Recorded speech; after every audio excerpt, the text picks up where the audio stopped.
కవిత తన కార్యాలయాన్ని అంటే తెలంగాణ రాష్ట్ర సమితి నుంచి వెళ్ళదు. కాంగ్రెస్ పార్టీ ఇప్పుడు చేర్చుకోదు.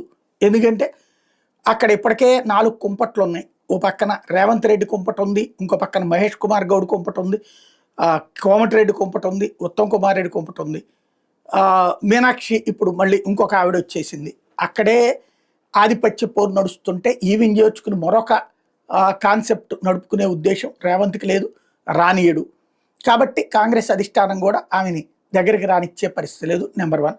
భారతీయ జనతా పార్టీకి ఈవిడే ద్వేషిస్తుంది. దానికి కారణం ఈవిని జైల్లో పెట్టడానికి వాళ్లే కారణం అన్నటువంటి విషయం. కాబట్టి అటు వెళ్ళే పరిస్థితి లేదు.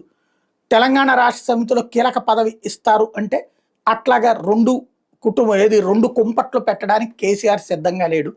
కాబట్టి ఆమెకి ఏ పదవి ఇవ్వట్లేదు. అదే సందర్భంలో అన్నయ్య నాయకత్వాన్ని అంగీకరించి